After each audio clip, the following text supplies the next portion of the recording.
Le score. Le score. Je devais créer et comprendre que nous aurions un entretien tête-à-tête. 18h30, 20h sur Radio Nova. Bon, à mon tour maintenant. On a écouté vos classiques, on va écouter les miens. Avec Charline Roux. Bienvenue dans le score sur Nova. Au menu, comme chaque jour, de la musique choisie comme une bande originale, histoire d'établir le score de ceux qui passent par ce studio. Tâche doublement périlleuse aujourd'hui, puisque même si je sais qu'ils sont amis dans la vie, aucune info quant au fait que le binôme ici présent puisse faire playlist commune. Ce qu'ils partagent, au-delà du talent bien sûr, et d'après minutieuses études de filmo de mon institut perso, c'est un regard d'une ciné-génie folle. Frappant comme ces deux-là, une fois les pupilles plantées dans l'objectif, peuvent vous émouvoir, vous charmer, vous inquiéter, voire carrément vous faire flipper. Dans l'été 85, Illusion perdue, en roue libre pour l'un, dans le bureau des légendes, Peter Van Kant, Making of pour l'autre, filmo non exhaustive. Bonjour Benjamin Voisin et Stéphane Crépon. Bonjour. Merci de passer par les studios de Nova. Merci à vous de l'invitation. On pourra vous voir dès demain dans les salles dans Jouer avec le feu de Delphine et Muriel Coulin aux côtés de Vincent Lindon. On va avoir le temps d'en parler, mais est-ce que vous voyez l'un chez l'autre ce que moi je vois chez vous deux ? C'est-à-dire ce truc de regard très particulier qui j'imagine doit être une vraie qualité quand on est Vous comédien. parlez de vraiment physiquement ? De regard, ouais, vraiment. C'est un truc que je trouve frappant et que vous avez en commun tous les deux. Il faudrait que les auditeurs nous voient, vraiment on se regarde pour essayer de chercher, comprendre, mais qu'est-ce qu'elle voit que je ne vois pas ? Non, je sais pas si c'est dans le regard. C'est peut-être moi, un peu habitué aussi. Ouais, peut-être. Mais moi, Vous êtes un vieux couple, c'est ça ? Vous Oui, ne vous regardez exactement, plus ? Exactement. Un vieux couple avec des vieilles dames, forcément. Non, si, moi je sais pas si c'est le regard, mais ça a trait à même tout le reste, quoi. C'est un acteur qui m'impressionne beaucoup et que j'admire. Faudrait rendre l'appareil. Moi aussi, apparemment, il n'y a pas de... Moi aussi, je m'impressionne beaucoup. De danger, de Lindon, il serait question, sans lien de cause à effet, en tout cas j'espère. Mais avant de parler du film, première formalité de cette émission, quelle place prend la musique dans votre quotidien ? Elle est constante et elle est déjà très différente, quoi. On a été en coloc ensemble, Steph et moi, pendant 5 ans. On ne s'est quasiment jamais entendu, à part 2-3 titres. Mais je détestais entendre ces musiques... déprimante. Non, voilà, j'étais sûr qu'il allait aller sur ce terrain. C'est pas du tout le cas. Il y a 2-3 points où on arrivait à se retrouver. NG. Putain, il est 10h du... Mais c'est génial, mais il est 10h du matin. Moi, je trouve ça génial pour commencer une journée et pas du tout déprimant. Mais bon, ça met de très bonne humeur. Moi, c'est 50 Cent. Et Johnny Hallyday. Johnny Hallyday, voilà. Moi, ça, j'adore aussi. Ah bah voilà, il y a un point commun quand même. Exactement. Alors ça tombe hyper bien parce que Johnny Hallyday n'est absolument pas dans les playlists de Nova, donc il va falloir composer. J'ai arbitrairement choisi un premier titre pour ouvrir le bal. Allez. Il est signé Kendrick Lamar et c'est Squabble Up. Ah bah là. Le score sur Radio Nova. Y a-t-il un consensus autour de Kendrick Lamar entre Stéphane Crépon et Benjamin Voisin ? Telle est la question. Ouais. Mais Stéphane dit oui. Que ce soit sur bah oui, parce que je sais qu'il adore. Et moi, que ce soit sur la musique ou même... Non, moi, Kendrick Lamar, il m'avait vachement inspiré à un moment quand il avait parlé vêtements, étonnamment. Il avait dit, moi, je vais arrêter de mettre des trucs un peu trop compliqués. C'est un 501, un t-shirt blanc et une paire de baskets. Ouais. Et ça, j'adore. C'est une bonne discipline, moi, je trouve, ça appliquée au génial. quotidien. Ouais. Ouais. Et musicalement, j'imagine que ça vous parle. Les textes sont imparables. Ouais, c'est imparable. Même je trouve la direction artistique est folle, quoi.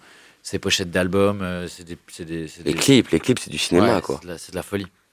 De cinéma, il est question justement. On parle de Jouer avec le feu de Delphine et Muriel Coulin. Vincent Lindon y est le père de 2 garçons qu'il élève seul. Louis, le cadet, bon élève, facile à vivre, c'est Stéphane. Et Félix Diffous, l'aîné, avec autant d'amour et d'attention. Mais est-ce suffisant ? Hier, on collait des affiches pour la manif. Il y avait une bande de pieds nickelés qui taguait au bout des voies. Il y avait un gars qui avait la dégaine de ton gamin. Qu'est-ce que tu fabriques, Fous, hein ? J'accompagne des potes. C'est bien commencé, hein. Il y a des ténus. Hein. Il retourne la tête des gosses. Ça ne gêne pas d'en faire ça là-dedans ? Quoi qu'il a des potes ultra ? Non, c'est pas seulement des ultras, non. Allez, c'est bon, je me casse d'ici. Je te laisse avec ton fils parfait. Fous. Fous, fasciné par la violence, se rapproche très dangereusement de groupuscules d'extrême droite. Au-delà d'un constat social effrayant, c'est au sein de la cellule familiale que le drame se noue en premier lieu. Est-ce que c'est cette intrigue-là qui vous a attirés tous les deux ? Oui, c'est évidemment la résonance contemporaine évidente dans le film. L'idée de pouvoir parler d'une jeunesse qui se perd, qui n'a pas tellement de lien avec ceux qui gouvernent et qui se trouvent un peu écartés. C'est forcément démunis, désœuvrés, non représentés. C'est forcément On parlait hier, parce que c'est toute une question, forcément, c'est la promotion de ce film. Et moi, je tiens le pari qu'aujourd'hui, les gens connaissent plus la vie privée de Beyoncé que la vie de leur maire ou leur député. Et donc, du coup, on se dit, tiens, c'est vrai que, voilà, c'est depuis 10, 15, 20 ans, le progrès technique et évidemment les réseaux sociaux, la manière de voir le monde, la mondialisation fait que le monde a changé et pourtant, ça reste la 5e République comme on l'a connue. Donc, forcément, c'est des questions qui nous paraissaient importantes. Non, mais ce qui est vachement intéressant, c'est que tout ceci se passe dans une cellule finalement assez réduite. Le premier regard est celui de cette famille. C'est ça que j'ai adoré aussi, justement, c'est que la question du film va être abordée dans cette cellule familiale et qui, en fait, dans un sens, est notre première vision de la société. Quand on est, c'est comme ça qu'on découvre la société au début, c'est dans sa famille. Et de trouver, par rapport à les questions qui sont abordées dans ce film, c'est vrai, de cette évolution qu'on voit aujourd'hui des jeunes ou même plus globalement de la pensée politique, qui moi sont des trucs qui peuvent m'inquiéter et m'interroger. Le prendre par ce prisme-là et faire la métaphore de passer dans la famille, et de voir une famille qui se fracture, un peu comme notre société elle-même se fracture, j'ai trouvé ça très très intelligent et très bien réfléchi. Ouais. Alors sans être caricatural, 3 hommes sous le même toit, ça veut dire peu de mots. Est-ce que c'est aussi un film sur ce qu'on ne sait pas se dire ?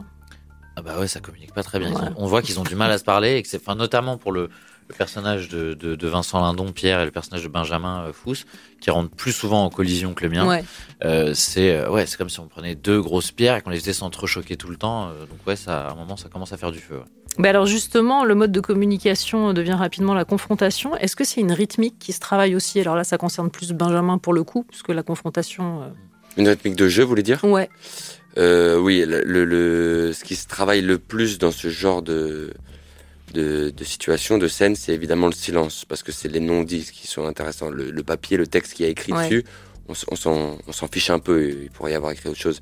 Ce qui est intéressant, c'est les appels à l'aide, les non-dits, les volontés de sacrifice, mais qui ne sont pas reconnues. C'est tout ce qui se passe en sous-jacent qui est intéressant. Et ce qui est d'ailleurs, moi je trouve toujours hyper intéressant quand on joue une scène, c'est-à-dire de pas juste penser... qu'est-ce que je suis en train de dire dans mon texte, mais qu'est-ce qu'en fait j'essaye de faire comprendre, qu'est-ce que je passe, mais ce qui est le cas dans la vie de tous les jours, quoi. Quand on parle à quelqu'un, on a toujours 1000 choses qui se passent en même temps dans notre cerveau, et parfois on passe par 1000 chemins détournés pour essayer de faire comprendre quelque chose, alors qu'on pourrait y aller juste de manière beaucoup plus frontale, quoi. Et notamment dans les silences, ce que disait Benjamin, dans les silences, dans les regards dans ce film, c'est ce qu'on ressent très justement. On continue de parler de jouer avec le feu après un deuxième titre. J'ai choisi Bob Marley, ce sera juste après la pub. Le score sur Radio Nova. Nova. Bob Marley sur Nova, Burning and Looting, un titre qui servait de générique d'ouverture à La Haine. Et ce n'est pas un hasard si je l'ai choisi. Il semblerait que quelqu'un en ce studio soit un grand fan de La Haine. Ouais. Stéphane Crépon. Je l'ai vu, je pense que c'est un film que j'ai dû voir, franchement, sans abuser, une bonne 50aine de fois. Ouais. Je le découvre à 17 ans, je suis en terminale, et à l'époque, j'avais un petit iPod Touch, j'avais réussi à le pirater, je l'avais mis dessus, et la technique qu'on faisait, c'est qu'on faisait passer un écouteur dans la manche, et donc je le cachais dans ma trousse, et je mettais comme si je reposais ma tête sur ma main, et je regardais le film en cours de maths, notamment. Et je pense que dans mon année de terminale, juste sur l'année de terminale, j'ai dû le voir 25 fois à peu près. Les bons conseils pour les bacheliers sont dispensés par Stéphane Crépon. Benjamin Voisin, peut-être un conseil pour les futurs bacheliers ? Oui. Une autre astuce Vous pouvez rouler dans les anti-sèches. Le mieux, les anti-sèches, c'est les stylos Bic, les 4 couleurs. Parce que vous pouvez dévisser et vous pouvez enrouler sur 4 trucs différents, 4 couleurs, les anti-sèches. Et le mieux, c'est d'aller aux toilettes pendant les examens. Alors moi, j'ai jeté ça au hasard. Il a réellement un conseil à donner pour gruger, en fait. Je n'ai 20 000. Là-dessus, je pense qu'on n'est pas les modèles. On parle aujourd'hui de Jouer avec le feu qui sera dans les salles demain. Un film qui est effrayant à bien des endroits. Mais ce que je trouve, moi, vraiment extrêmement flippant, c'est qu'on ne peut pas expliquer ce qui se passe. C'est-à-dire que ces 2 garçons-là, les 2 frères que vous incarnez, ont été aimés de la même manière, encouragés de la même manière. Et le glissement de Fous, le personnage de Benjamin, est incompréhensible et nous renvoie au fait que ce garçon-là, c'est notre voisin, c'est notre ami, c'est notre fils. Ouais. Est-ce que ça vous a frappé aussi ? C'est ce pourquoi le film, je le trouve intéressant et riche. C'était quasiment la capacité de mettre une GoPro, une caméra de surveillance chez le voisin d'à côté, pour un peu mieux comprendre ce qui se passe proche de chez soi. Et l'idée de se dire, tiens, c'est pas si éloigné, c'est pas si lointain. Et ouais, c'est ça qui est forcément intéressant, c'est que c'est incompréhensible. Pourquoi il y en a un, pourquoi pas l'autre, comment vient une passion, comment ça ne vient pas. Alors il y a des choses aussi qui sont intéressantes sur les métiers manuels. C'est un jeune homme qui entretient un lien avec un métier manuel, mais qui est de plus en plus dépéri avec le progrès technique, la machine. Oui, bien sûr. Donc, il y a un contexte social qui peut aussi, d'une évident, certaine manière, expliquer le glissement. Et qui est encore une fois très actuel quand on va il y a plein d'endroits en France où on se dit tiens, c'est vide, tout est fermé. Ça a été remplacé par des énormes zones industrielles. Donc c'est aussi des questionnements sur la manière avec laquelle on accepte de vivre cette hyper-mondialisation. Oui, mais d'ailleurs, dans le film, on entend Fous dire on a essayé la gauche, on a essayé la droite, maintenant il faut trouver une autre solution. Et ce qui m'a fait me demander quand le film avait été tourné. Parce que c'est une phrase qu'on a quand même pas mal entendue depuis. Qu'on a beaucoup entendu, mais en fait, depuis quelques années, mais là. Mais qu'on entend quand même de plus en plus. Depuis pas mal d'années. Ouais. Et on l'a tourné il y a 1 an et demi, on l'a tourné à l'été 2023. Il était déjà très contemporain et actuel. Il n'a fait que le devenir un peu plus chaque jour. Le film a été présenté en festival. Vous l'accompagnez depuis un certain temps. À la Mostra de Venise. Entre autres. Mais quelles sont les réactions ? Notamment chez le jeune public, moi c'est ça qui m'intéresse en fait. On avait fait notamment, on était allé avec Benjamin le présenter dans un festival, au festival de Sarlat. Et c'est un festival dont la particularité est que chaque film va être présenté 2 fois, et notamment une fois devant un groupe de lycéens. Et donc là, on l'a présenté devant une salle de 700 personnes. Quoi. Ouais, c'est 700 lycéens, c'est un mur en fait. Devant un mur d'hormones. Et entre autres. Et puis une odeur. Il faut s'y mettre. Non, Benjamin est très sympa pour tricher, mais peut aussi vous faire des réflexions sur votre hygiène corporelle. On est tous passés par là en même temps. Les bagues, les boutons, c'est normal. Stéphane, pardon. Et moi, ça m'a vachement touché parce que je me demandais un peu quelle pouvait être la résonance que ce film pouvait avoir justement auprès des jeunes. Et j'étais... ça m'a un peu bouleversé. Il y a pas mal de gens qui nous ont dit merci de vous être emparés de ce sujet parce que nous, on n'y comprend plus grand-chose et ça nous fait très très peur ce qui se passe. Et que des gens en parlent, au moins ça nous rassure. Ça veut dire que on peut, c'est pas fini quoi. Alors, il y a pas de parallèle, l'intrigue n'est pas la même, mais ce qui rassemble ces 2 films, c'est la violence. On parlait de la haine il y a un instant. Ouais. Est-ce que c'est un film avec lequel vous arrivez à faire des ponts jouer avec le feu et la haine. Ouais, la haine c'est. Il y a un terreau commun qui est celui de gens qui se sentent désœuvrés. Ouais, absolument. En fait, et qui se sentent délaissés. Ça, pour le coup, c'est très similaire. Ouais. Et jusqu'où ça peut amener. Jusqu'ici, tout va bien. Jusqu'ici, tout va bien. Mais l'important, c'est pas la chute, c'est l'atterrissage. Voilà. On poursuit en musique. Je laisserai à l'intéressé le soin de dire pour qui il a été choisi. J'ai opté pour Frank Ocean. C'est très bien. On voit juste après. Moi, je l'adore. Moi, je prends.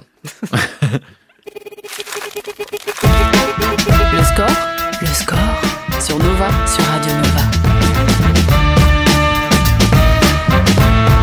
Avec Charline Roux.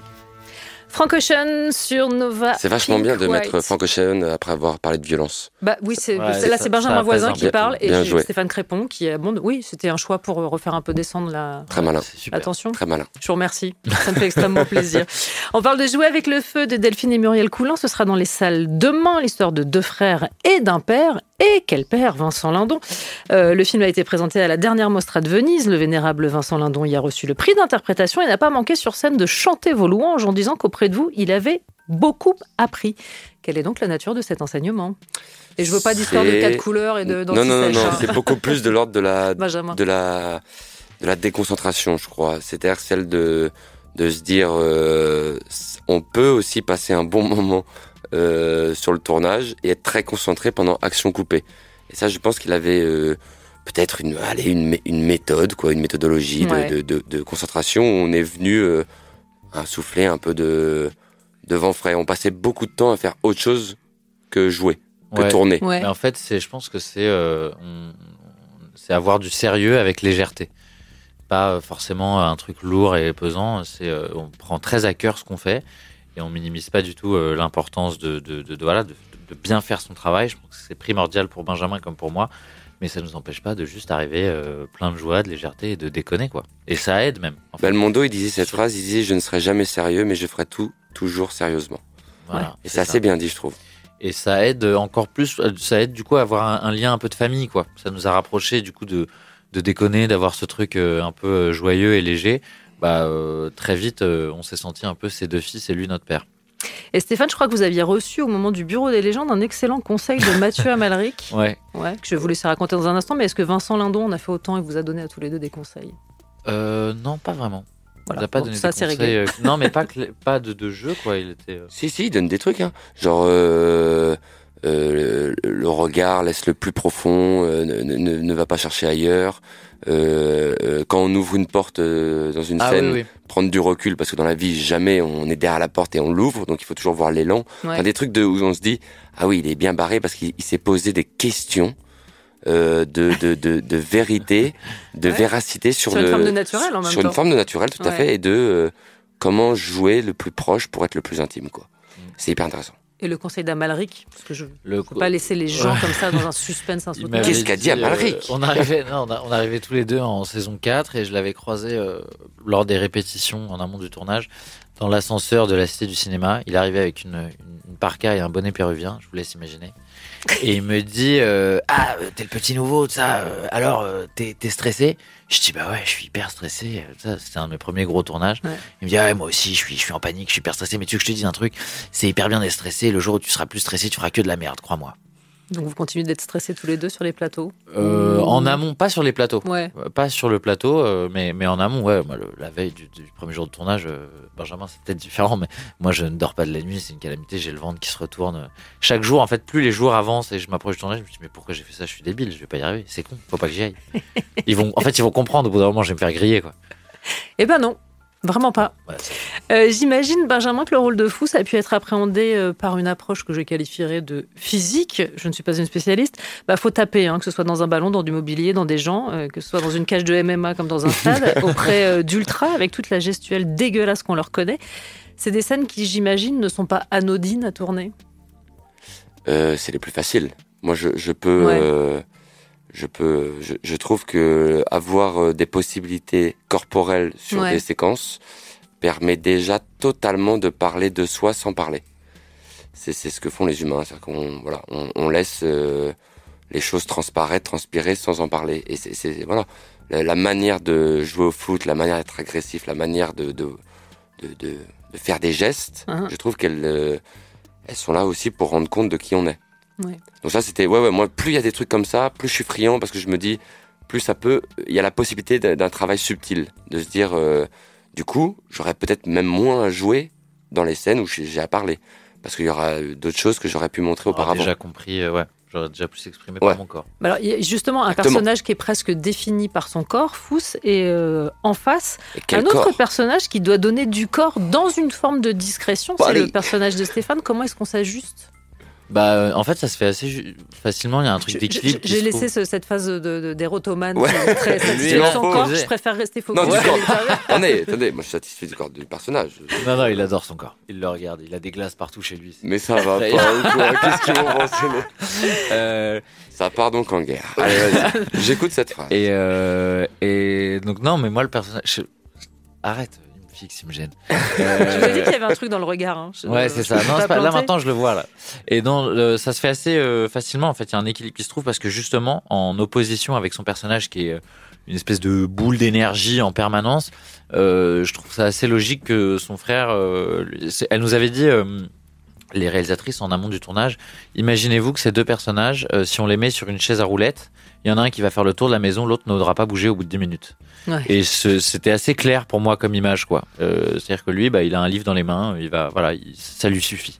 L'autre, je pense qu'il peut retourner ciel et terre à n'importe quel moment. Ce qui me semble assez... Non, dans la vie, non, ça change, c'est changeant. Non, c'est pas vrai en fait. Benjamin est très calme. Non, mais... on poursuit en musique. Ayam, l'Empire du côté obscur. Génial. Le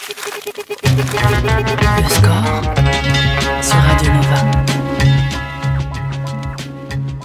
Ayam sur Nova, l'Empire du côté obscur, un titre que je soumets immédiatement à Benjamin Voisin et Stéphane Crépon, les invités du score aujourd'hui. Est-ce que ça vous plaît ? Ah, moi j'adore. Ayam. Vous avez le droit de dire non. Je vois Benjamin très circonspect. Oui, j'attends. Je voulais que Steph me sauve, mais j'écoute. Pas Ayam. J'écoute pas trop l'ancien rap, c'est vrai. Très bien. Je suis un peu perdu. On est plutôt différents. Ouais. Moi, j'adore.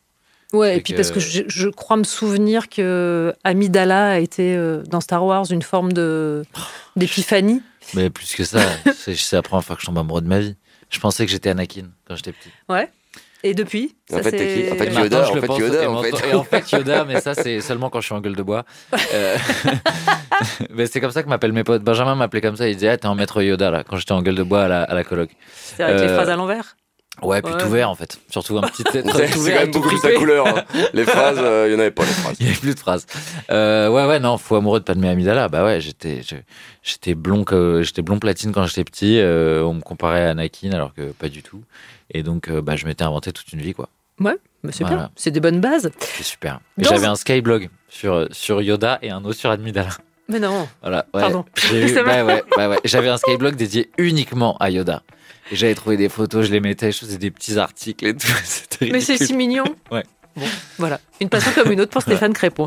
Dans un milieu, celui du cinéma et celui des comédiens, qu'on imagine volontiers comme concurrentiel, qu'est-ce que la piraterie ? Je suis encore Benjamin. sur le pardon. Skyblog. C'est beau. Hein. C'est beau. T'as encore les liens et tout ? Mais je sais même plus. Ouais, je pense. Mais j'ai plus mes codes. Après, c'est assez facile. Mes codes, à l'époque, c'était des cartes Yu-Gi-Oh! Mes mots de passe. J'ai d'un seul coup une autre image. Ouais, on peut creuser là, on peut démarrer un truc vraiment. On oublie la piraterie. Oui, dossier, quasiment psychologique quoi. Ouais. Très bien. Non, on a un bon groupe de potes nous où on fait un peu de cinéma, de théâtre. Les deux autres que les gens peuvent un peu peut-être connaître, Théo Christine qui joue notamment dans BRI. Qui a fait le biopic sur NTM, Joe Star. Tout à fait Joe Star. Qui est Joey, qui est Didier, et Sami Outalbali. Oh là là, merveilleux. Voilà, et ça c'est vrai que c'est un peu notre bande à tous les quatre, on se voit très régulièrement. Où c'est cool parce qu'on est déjà ce qui est cool c'est qu'on est tous très différents, que ça soit dans la manière de penser, mais même aussi je trouve physiquement. Même de travailler, on travaille pas vraiment de la même manière. Et qu'en plus la compétition entre nous elle existe, mais elle est saine dans le sens où on veut que ça se passe qu'entre nous. Notre rêve, c'est que ça ne se joue qu'entre nous quatre. Les quatre au callback. Voilà, on déboîte tout le monde. Voilà. Okay, et après, et maintenant ça va devenir intéressant, c'est entre nous. Très bien. Et donc en fait, ça ramène un truc sain, ça ramène un petit truc un peu sportif ça ramène un peu d'objectivité. De challenge. Un peu comme deux coéquipiers dans une écurie de Formule 1.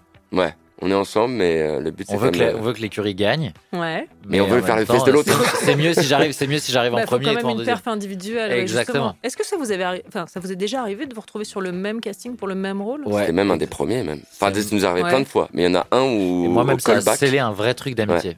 Ouais. Au callback, on n'était plus que 2. J'explique le callback, c'est le dernier tour. Enfin, c'est le rappel quoi. Voilà. Donc là, en fait, on a évidemment fêté plus que le film. Plus que celui qui a fait le film, quoi. Mais on s'est retrouvés, on savait que c'était un de nous deux.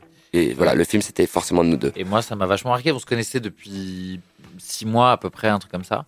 Et moi, je voulais pas trop avoir d'amis acteurs au début. Je me méfiais pas mal de ça. Et puis, j'étais juste bien avec mon Skyblog, ça m'allait. Les cartes Yu-Gi-Oh!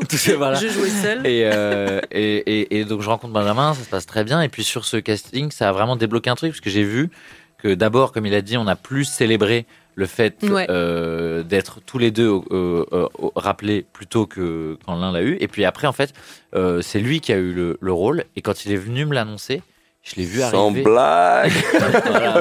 Voilà la compétition saine. Et il est venu me l'annoncer, mais avec la mine défaite. C'est-à-dire, je le vois arriver. On avait une répète pour un truc de théâtre.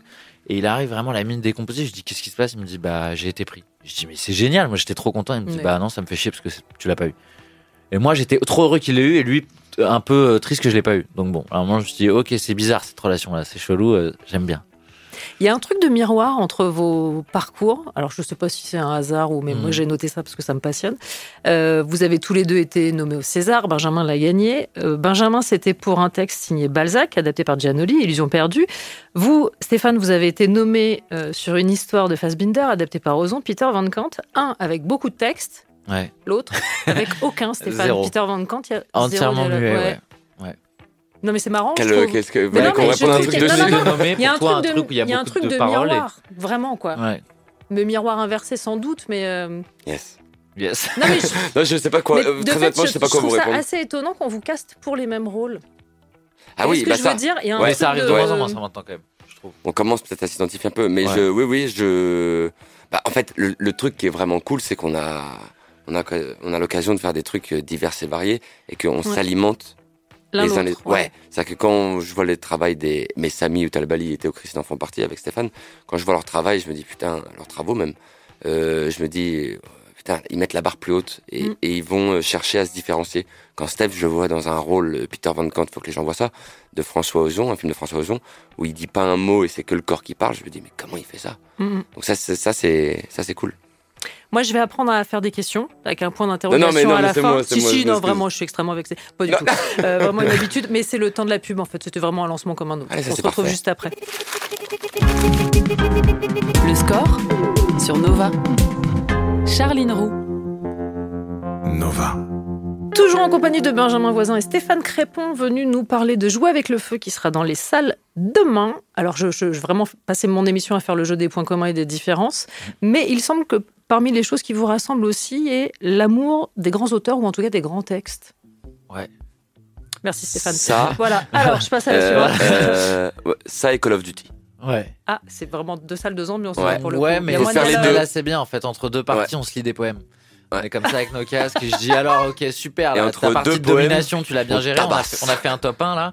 Mais juste, écoute ce que je vais te lire. Et je lui lis des textes. Très bien. Mais vous voulez pas plutôt lancer une télé-réalité? C'est-à-dire, on met vraiment 2 caméras fixes chez vous et on filme ça, quoi. Vraiment, c'est un. On y a pensé à un moment de mettre une GoPro chez nous, mais. Un projet comme un autre. Bon, écoute, on va quand même laisser les gens réaliser quand ils savent réaliser. On va pas. Je parle aussi de grands textes, c'est pas un hasard. Benjamin est sur scène en ce moment dans Guerre, d'après Louis-Ferdinand Céline, mise en scène de Benoît Lavigne. C'est au Théâtre de l'Œuvre, un monologue sur l'absurdité et l'atrocité de la guerre. C'est jusqu'au 2 mars. Quelle discipline est-ce qu'on s'impose quand on est sur scène comme ça? Si toutefois il y en a une. Oui, c'est même pire que ça. Ça n'est que ça. On y pense toute la journée.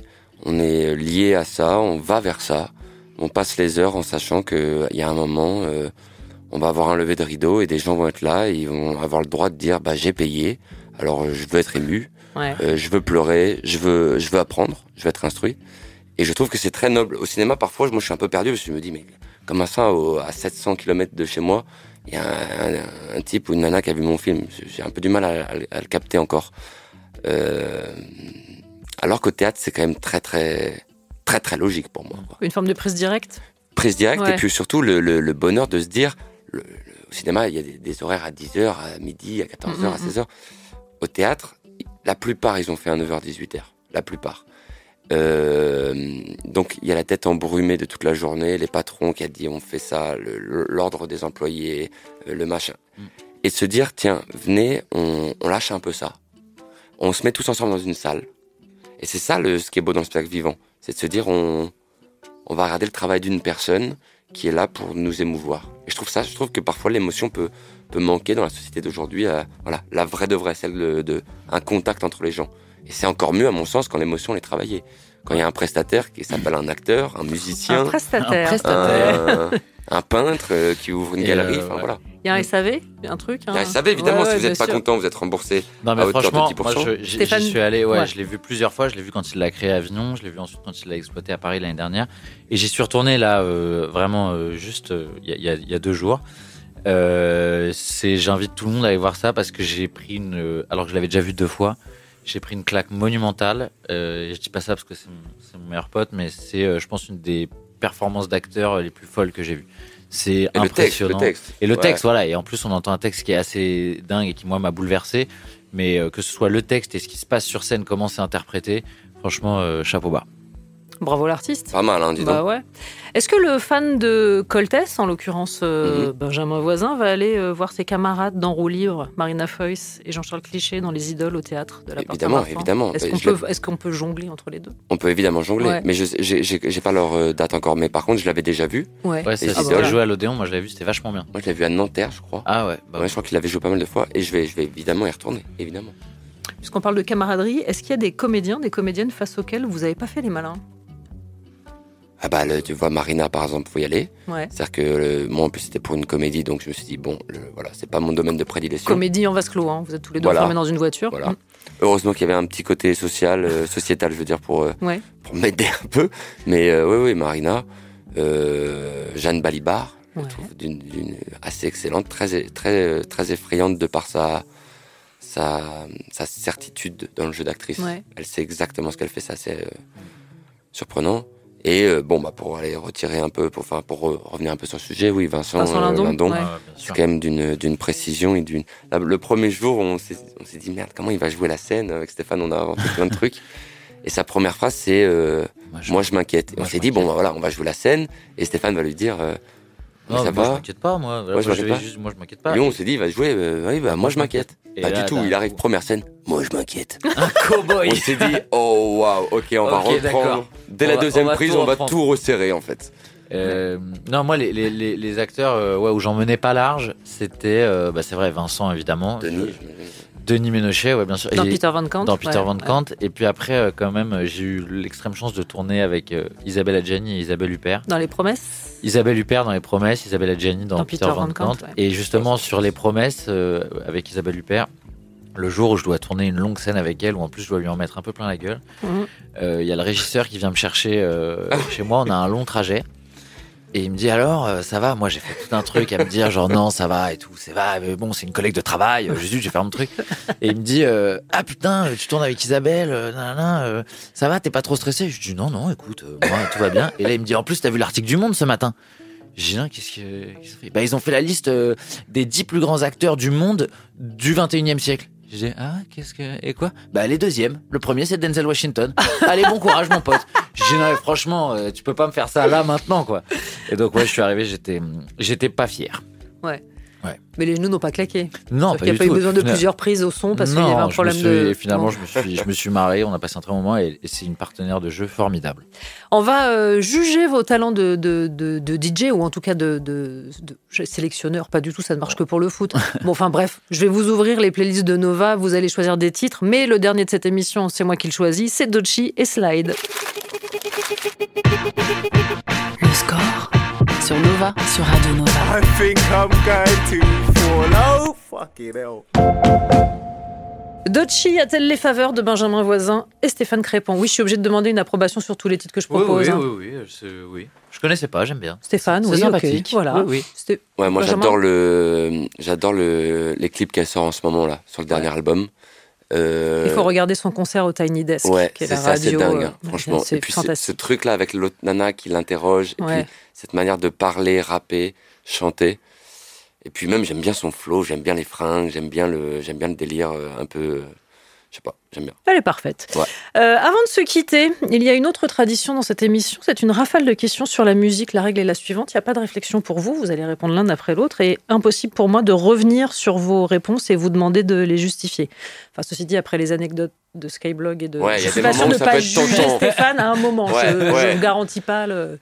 Est-ce que vous êtes prêts? Ouais, dans quel ordre? On commence par qui? C'est le premier qui est inspiré, répond au premier. Et comme ça, moi, je rappellerai les noms. On va faire ça de manière professionnelle. C'est parti. Quel titre symbolise le mieux l'enfance? Mon enfance, Barbara. Stéphane, donc Benjamin. Ah, on doit à chaque fois la même? Ah bah oui. N'importe quel son de U2.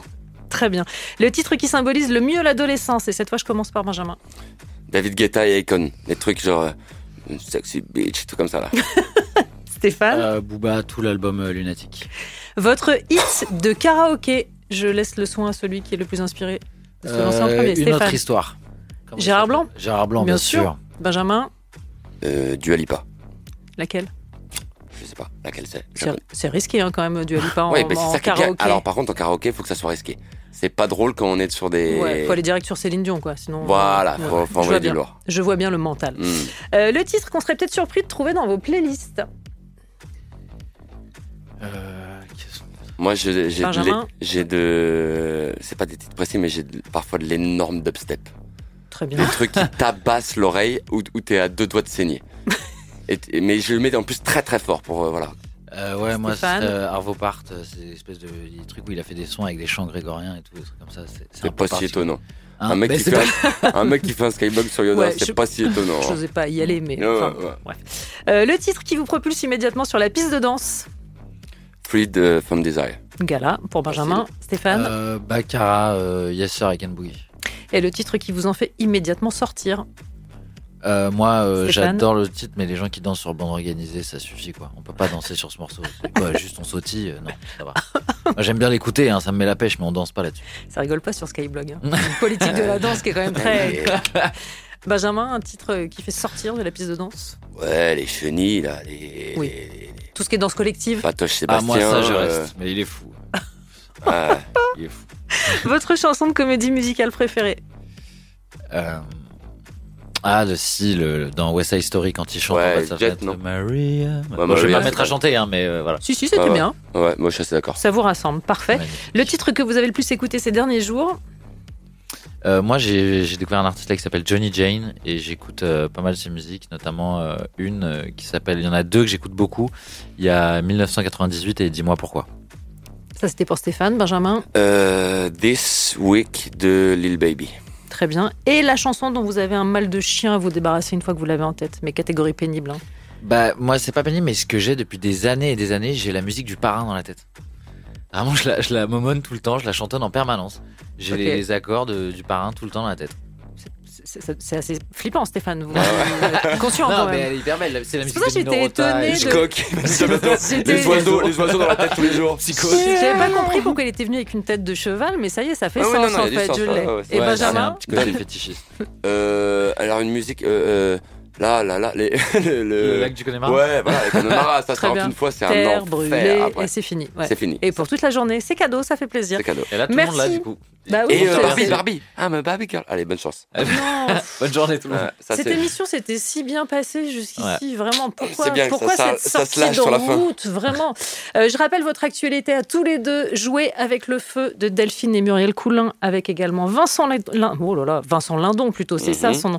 C'est dans les salles demain, vraiment, allez-y. Et maintenant, on va passer à la partie purement musicale, puisque la sélection qui vient a été établie par mes deux invités.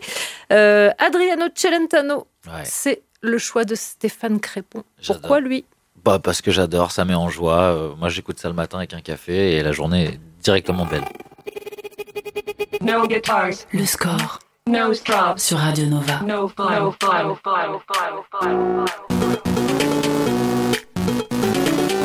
Nova. Daft Punk pour clore le score, une émission passée en la compagnie de Benjamin Voisin et Stéphane Crépon. Je rappelle que Jouer avec le feu, c'est dans les salles demain.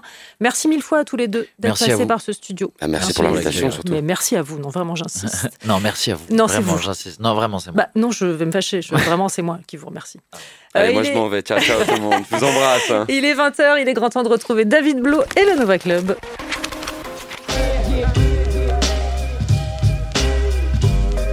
Le score sur Radio Nova. À retrouver en podcast sur nova.fr.